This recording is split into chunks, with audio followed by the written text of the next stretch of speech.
Hello, cozy dreamers. Time to settle in for a short bedtime tale. Draw the blankets close, let the hush of the night wrap gently around you, and breathe in the quiet. Outside, the stars are winking awake, and the moon is rising like a silver coin in the sky. The world is slowing, softening, just like your thoughts. And somewhere in the folds between sleep and story, a little magic waits. Tonight's tale drifts in on the tide, carried by sea foam and starlight. It's about a sailor who loved to dream and a mermaid who lived in one. So close your eyes if you like, or keep them wide if you're curious. Either way, you're safe, you're warm, and the story is ready to begin. The Sleepy Sailor and His Mermaid. A tale wrapped in starlight and salt. Long ago, when the sea still whispered secrets to those who listened, there lived a sailor named Elias. Though the ocean knew him only as the Sleeper, he had hair the color of storm clouds and eyes like faded maps, always half closed, forever wandering between waking and wonder. Elias was not like other sailors. While they sang shanties and shouted orders, Elias often stood quiet at the helm, gazing past the horizon with a strange smile tugging at his lips. He dreamed with his eyes open and slept with his heart adrift. The crew would chuckle and say, "That one's lost to the stars." And perhaps he was, for every night, in the soft velvet of his dreams, a voice would call to him, sweet and low, like waves lapping at a hidden shore. A mermaid, half moonlight and half mystery, would appear beneath the silver swell. She had eyes that shimmered like pearl lanterns and hair that flowed like ink in water.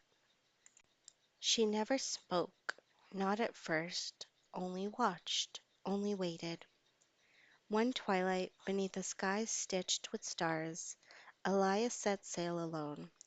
The sea was calm, the wind lazy, and the world seemed to hush around him.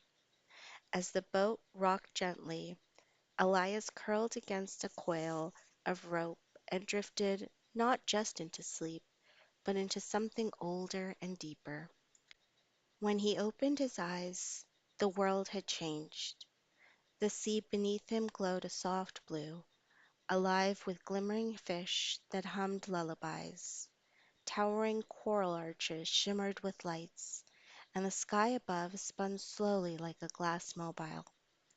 Time folded in on itself like a sail, and reality sighed into something softer. And there she was, Lyra, the mermaid of his dreams, more real than breath, perched upon a silver rock. Her voice wrapped around him like sea foam.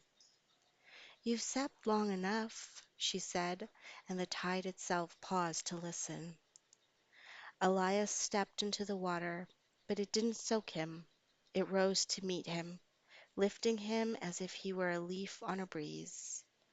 Around him, sea spirits stirred and dolphins spun lazy circles in the air. He and Lyra spoke in language older than words.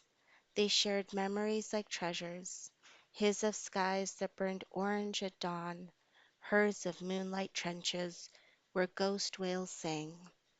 She taught him how to breathe beneath dreams. He showed her how to dance beneath the stars.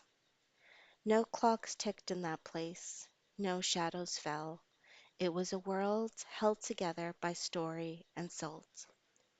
But even magic must obey the pull of the waking world. One morning Elias awoke in the gentle roll of his boat.